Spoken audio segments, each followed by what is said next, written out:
12 larangan untuk wanita Minangkabau. Assalamualaikum warahmatullahi wabarakatuh. Batamu baliak sanak jo channel Diari Aira, support tarwi channel kami koyo sanak, supaya bisa lebih kreatif dan menjadi ilmu yang bermanfaat untuk sanak.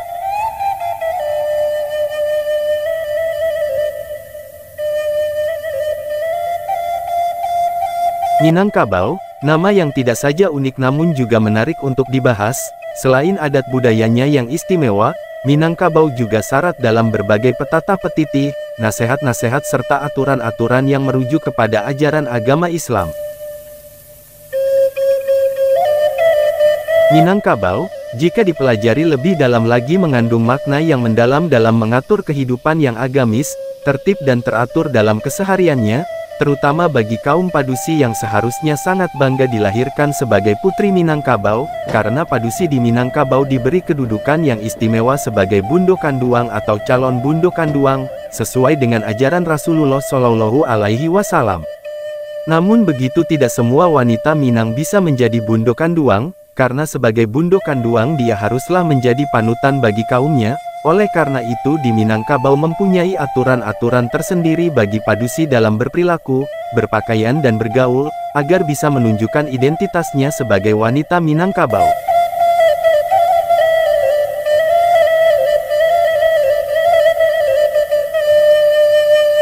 Ada 12 budaya larangan penting yang harus diketahui oleh seluruh wanita Minangkabau. Adanya budaya larangan ini tidak akan melekat bila tidak disosialisasikan kepada masyarakat di Minangkabau yang ada di ranah maupun di rantau. Sebagai etnis atau suku yang memegang paham matrilineal, Minangkabau meletakkan wanita dalam posisi yang sangat istimewa. Di alam Minangkabau, wanita amat sangat dihormati. Perempuan memiliki tempat dan hak suara di dalam kaum. Pendapatnya didengar, pertimbangannya diperlukan, wanita benar-benar mempunyai nilai. Jika kita larikan ke falsafah adat Basandi Sarak Basandi Kitabullah, penghormatan Minangkabau terhadap wanita selaras dengan penghormatan Sarak atau agama Islam terhadap mereka, sebagaimana termaktubnya surat khusus bernama An-Nisa dalam Kitabullah Al-Quran. Keistimewaan yang diberikan kepada kaum wanita Minangkabau itu tentu harus diikuti dengan serangkaian usaha untuk menjaganya. Sebab, sesuatu yang istimewa adalah sesuatu yang terjaga dan dipelihara sebaik mungkin. Oleh karena itu, para pendahulu menetapkan aturan atau pendidikan terhadap anak-anak wanita agar tetap menjaga keistimewaan mereka. Nuansa pendidikan itu disebut dengan sumbang, yang dapat diartikan sebagai sesuatu yang tidak pada tempatnya. Sumbang ini terdiri dari 12 poin yang bisa kita bahasakan sebagai 12 budaya terlarang bagi wanita Minangkabau. Budaya dalam konteks ini berarti kebiasaan yang tidak boleh dilakukan oleh wanita Minang demi menjaga warisan budaya dari para pendahulunya. Berikut 12 larangan untuk wanita Minangkabau versi Diari Aira.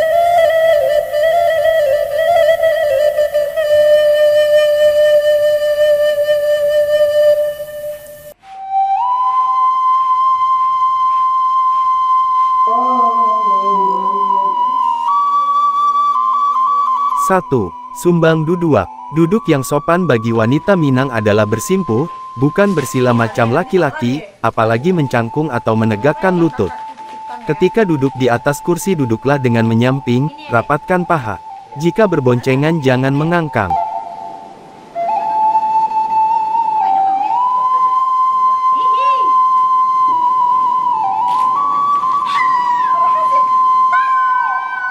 Dua, sumbang tagak. Perempuan Minangkabau dilarang berdiri di depan pintu atau di tangga.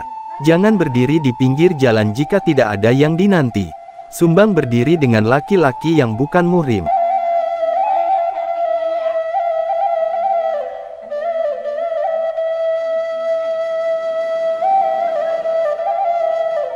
Tiga, sumbang jalan. Ketika berjalan, wanita Minang harus berkawan, tidak boleh jalan sendiri. Jangan berjalan tergesa-gesa apalagi mendongkak-dongkak. Jika berjalan dengan laki-laki berjalanlah di belakang. Jangan menghalangi jalan ketika bersama dengan teman sebaya.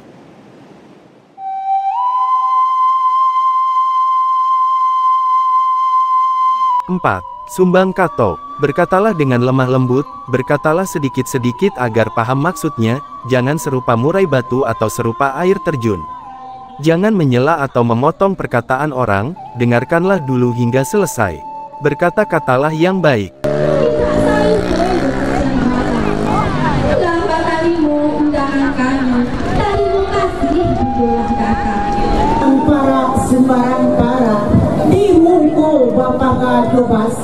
Di belakang ada pohon manggi, di kiri bagi tiang jomblo mati, di kanan jomblo dahlia, di panurunan gadang bakang palang, jo ada pulau baku kunyang. Bukan kami maarak sembarang maarak, kami maarak sisa anak Isa. Di mungkolai baku tidur bayi, di belakang ada pulau putih Ramadanis, di kiri di bumi di bimbing deputi Dewi, di kanan di bimbing deputi Resita. Ada pulau di sanak nan banyak, turun di rumah gadang datu rado alam, basarato datu sampunan dunia. 5. Sumbang Caliak. Kurang tertib seorang wanita Minang ketika suka menantang pandangan lawan jenis, alihkanlah pandangan pada yang lain atau menunduk dan melihat ke bawah. Dilarang sering melihat jam ketika ada tamu. Jangan suka mematut diri sendiri.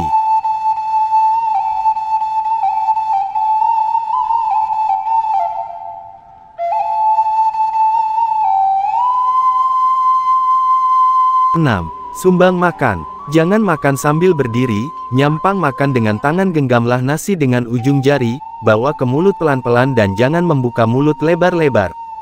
Ketika makan dengan sendok jangan sampai sendok beradu dengan gigi. Ingat-ingat dalam bertambah atau batam buah, bahasa Minangnya. Yang suka terong, nih terong, nih terong. Terong dicabein ya. Makannya pakai sendok guys. Enggak pakai sendok. Tangan aja. Terong lado hijau. Ini dia. 7. Sumbang pakai. Jangan mengenakan baju yang sempit dan jarang. Tidak boleh yang menampakkan rahasia tubuh apalagi yang tersimbah atas dan bawah. Gunakanlah baju yang longgar, serasikan dengan warna kulit dan kondisi yang tepat, agar rancak dipandang mata.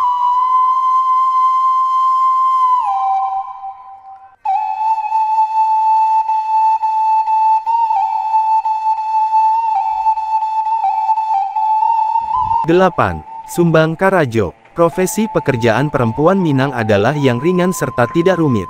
Pekerjaan sulit serahkanlah pada kaum laki-laki. Jika kerja di kantor yang rancak adalah menjadi guru.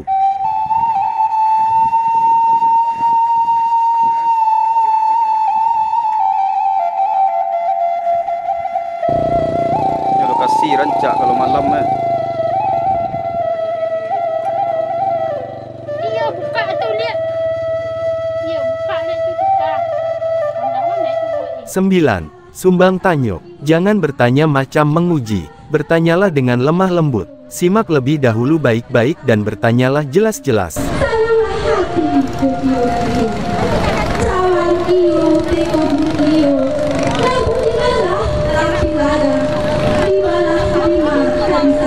Sepuluh. Sumbang Jawe. Ketika menjawab, jawablah dengan baik, jangan jawab asal pertanyaan, jawablah sekadar yang perlu dijawab, tinggalkan yang tidak perlu.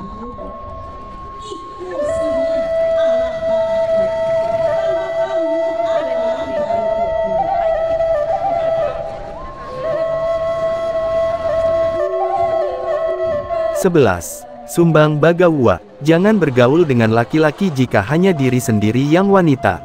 Jangan bergaul dengan anak kecil apalagi ketika ikut permainan mereka. Peliharalah lidah dalam bergaul. Ikhlaslah dalam menolong agar senang teman dengan kita.